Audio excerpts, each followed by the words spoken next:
To Age Fashion Up channel. My name is Abisola.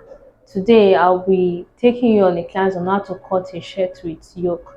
Our channel, kindly like and subscribe. Come to the practical aspect.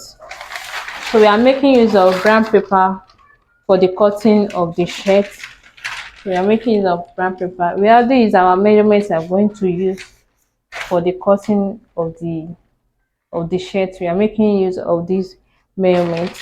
But firstly, before we cut, we already seen that the shirt length I'm going to use is 23. I'm making use of 23 inches. But before I moved on, I would like to explain the type of shirt that I want to cut. It's a shirt that have a yoke, a shirt with a yoke. Then the yoke will have a contrast piping at the back. Then for this, the contrast piping at the sleeve. Please follow me. But firstly, we are going to measure the length of the shirt. So our shirt length is 23. Shirt length is 23. As you can see, this is 27. That is for the front of our shirt. But what is going to happen is that we are going to make use of two brown papers for the pattern illustration. Because as you can see, we decided to make use of one. You cannot make use of two one brown paper because of the wideness of the body. So we have to make use of two brown paper for the cutting. One will be used for the front, while the other one will be used for the back measurement. So now after we've already know the length of our paper is 27, which means we are ready to go with the length for the front. Then we'll bring another paper. So this the other one will serve for the back. Make use of this for the back measurement. So also go for measurement the length. So we also have 27 for the length. Then after we've already decided on the length that we are good to go with the length of the folding of the paper, then we measure for the wideness. But don't forget, if we are going to cut a sit-down shirt, then we have to leave a kind of 3 inches allowance for the button line. 3 inches allowance for the button line will be at the front.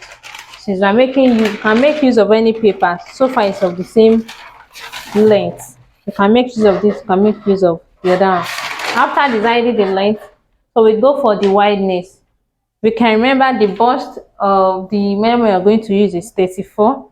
That is 34 divided by 4 plus the sewing inches.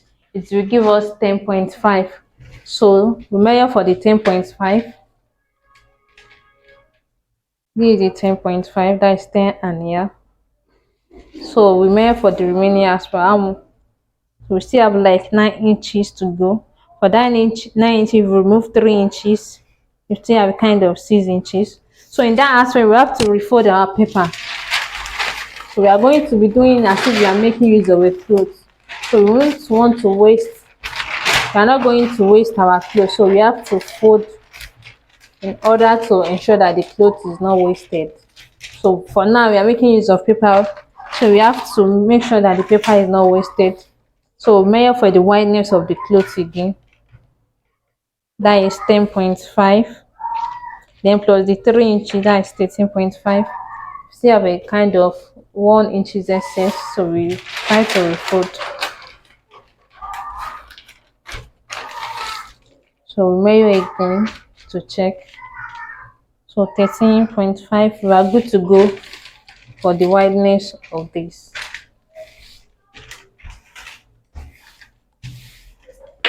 Then I will cut out the remaining aspect. So we've already cut out the measure we're going to use for the front.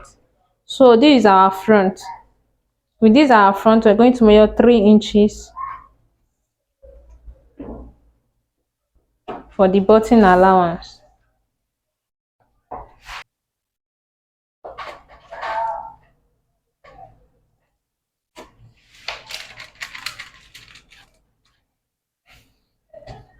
So connect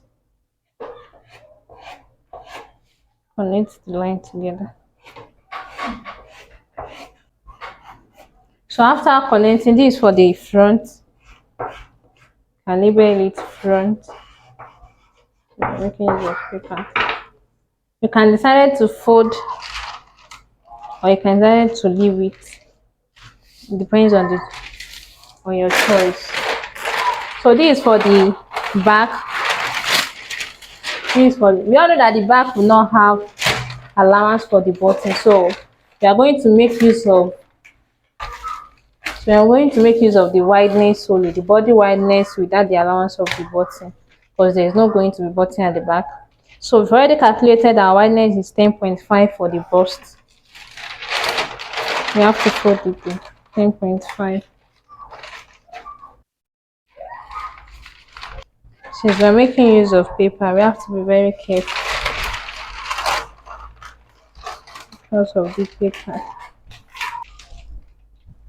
You have to reduce again by half inches.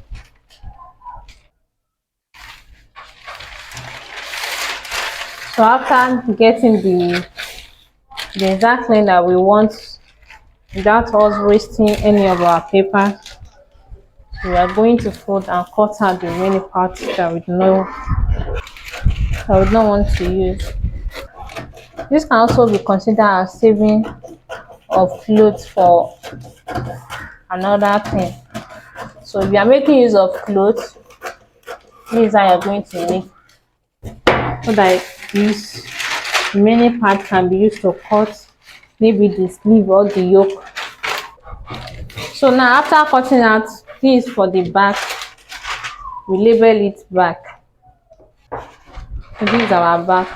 This is the front.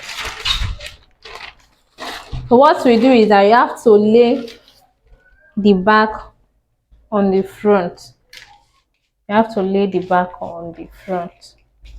So this for the back and the front. Mind you, when you are laying your back on the front, you have to check for the space that is open. We can see this is an open space. This is an open space.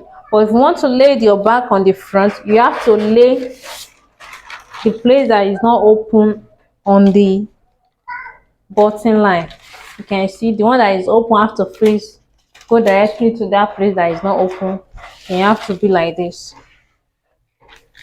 You can see. So we have to place the back on the front. You can see that it does not go beyond the allowance that I leave for my button. I didn't go beyond it. You can see this is it. Then after placing, then we start inputting our measurement. We start from the back. You can see our back is 14. So 14 divided by 2, that is 7. You check for yourself. Then your armhole, you make use of 7.5. Then for the veranda is 10.5. So you connect to the line like this. So you go up. Then for the hips, to get your hips line, you have to go up to your shoulder line. A measure of 14 inches for the half length. On the half length line, you go for the shape. Our shape is 28 divided by 4 plus that is 9 inches. These are 9 inches. Well, I didn't want the shirt to be too fitted, so I will increase it by half inches. So making 9.5. So you connect. Then for the hips button line, so our shirt length is, we are making use of 23 for the shirt length. Here is our shirt length. We are making use of 23 for the shirt length. So on this line for the shirt, we measure for our hips is the same 34 divided by 4 plus, so that is 10.5 as well. So we connect the lines. Try to connect the lines together.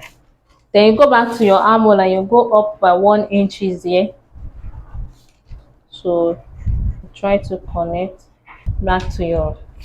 So we've already input our measurements. So this is why the shirt length actually reach. But this, the kind of shirt I want to cut, is a shirt where the back have to come and meet the front by 3 inches. So in that aspect, and my shirt length is 23, I had to add 3 inches to it. That is 23. Then I have to add 1 inch sewing allowance, making 24. So in that case, my front have to reduce by that 3 inches that I added to the sewing, to the back, sorry, to the back. So this is the 3 inches upward. So my front have to reduce by 3 inches. Can you see? I have to reduce my front by 3 inches. So I'm reducing my 3 inches.